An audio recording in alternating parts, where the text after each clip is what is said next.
The front door to Ella's apartment building was locked. She was forced to use the rickety old elevator for the 5th floor. She sighed, hitting the button for the 7th floor and pressing herself against the grimy mirror on the wall. Red, checking her reflection for the 100th time that evening. She looked like a drowned rat. Her hair was plastered to her head, her white blouse was wrinkled and coffee-stained, and her dark blue skirt was now more of a dark purple. All because of that stupid leaky pipe in the corner of the office. She should have left earlier. It was well past midnight now, and as the elevator lurched upward, Ella couldn't help but feel a little uneasy. She had a terrible feeling about tonight, and it seemed to be growing with every passing second. This elevator was ancient. The worn-down numbers above the buttons were barely visible, and whenever it went past the 4th floor, the lights flickered ominously. The elevator slowed and finally screeched to a halt between the 6th and 7th floors. Frustration bubbled inside of her. Of course, just when she was already running late, the damn elevator decides to break down. Just great. Ella hit the button for the 7th floor again, but nothing happened. Instead, the lights flickered and died, plunging her into total darkness. Panic began to rise within her. What was she going to do? How was she going to get out of here? Then the floor number above changed from 6 to 7, and then the elevator started moving again. Moving upwards, Ella gasped, stumbling backwards. But the elevator kept going higher and higher, and the light above the floor numbers flickered back to life. It stopped at the 8th floor, and 9, 10, 11, 12. The numbers continued to climb, and Ella's fear began to grow with them. What was happening? Was the elevator going up so high? The floor number reached 13, but when the elevator doors opened, Ella didn't see the 14th floor. Instead, she saw a long, dark hallway stretching into the distance. The walls were bare concrete, and the only light came from the flickering lights above, casting long, eerie shadows around her. On the other side of the hall, the elevator doors slid shut, and the number above them changed to 14. But the floor number didn't change when the doors opened. Instead of another identical hallway, Ella found herself in a room full of clocks. Hundreds of clocks with hands frozen at midnight hung on the walls all around her. Each one seemed to stare at her accusingly. They ticked silently, mocking her with the relentless passage of time. But Ella didn't have time to worry about clocks.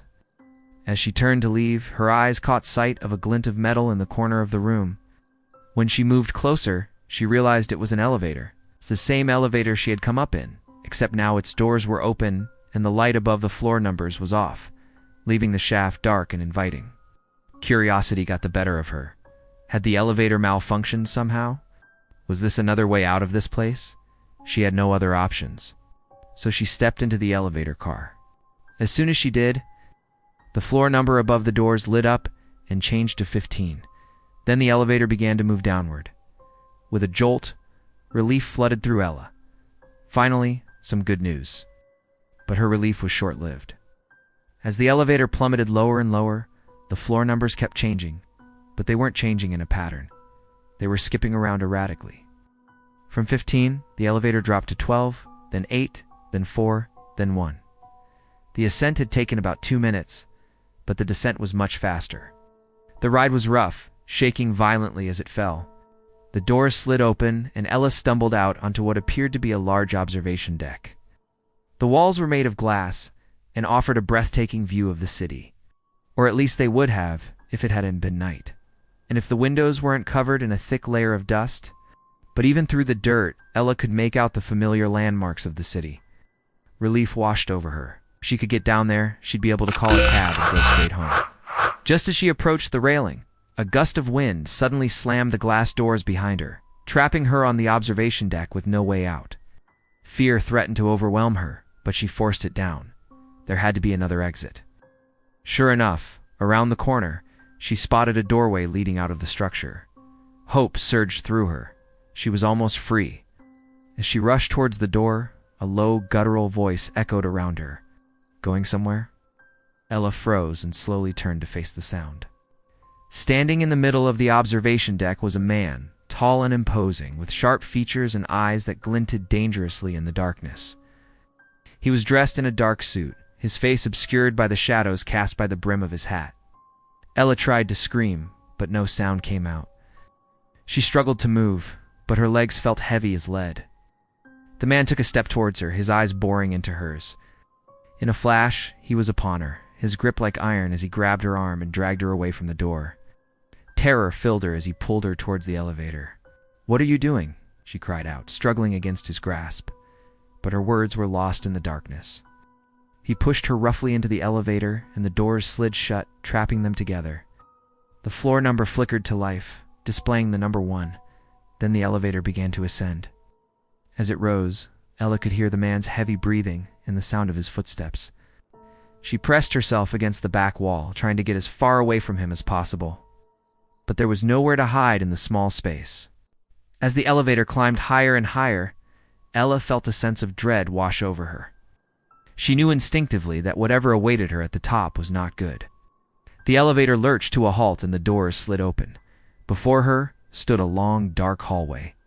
The same hallway she had seen before, but this time it was different. The air was thick with an unsettling stillness, broken only by the sound of her own ragged breathing. She needed to get out of there, away from the man, away from the suffocating darkness. As she turned to flee, Ella noticed something in the dim light. The hallway stretched endlessly into the darkness, offering no clear exit. Panic tightened its grip around her heart. She was trapped.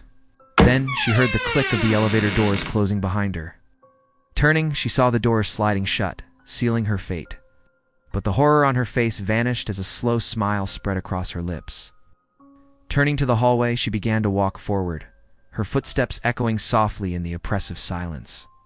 As she walked deeper into the darkness, Ella's smile widened. She was no longer afraid. She was excited, as the darkness no longer felt oppressive, but comforting. It was familiar. She had been here before. In the distance, she saw a faint light flickering at the end of the hallway. Hope surged through her, propelling her forward. She quickened her pace, eager to escape the suffocating gloom. The flickering light grew brighter, revealing the source, a single candle flame dancing in the darkness. And then she saw him. A man stood in the flickering candlelight, his face obscured by the shadows, but his eyes boring into her. "You're back," he said, his voice a low growl. Ella returned his gaze, her smile unwavering. "Of course I'm back," she replied, her voice echoing strangely in the confined space. "Where else would I be?" The man took a step towards her, extending a hand. "Come," he beckoned. "I've been waiting for you." Hesitation flickered across her face, but only for a moment.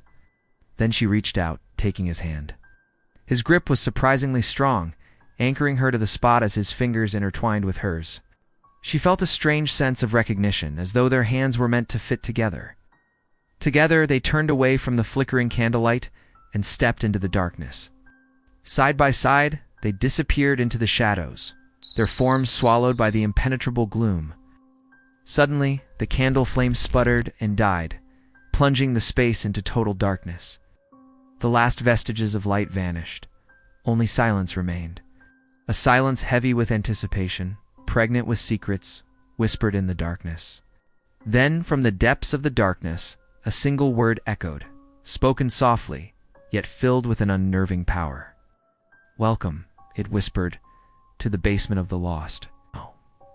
And as the word faded into the abyss, the very foundations of the building seemed to tremble. The darkness pulsed, alive with unseen energy. And in that moment, the true horror of the situation dawned on Ella. She had not come to find an escape. She had come home.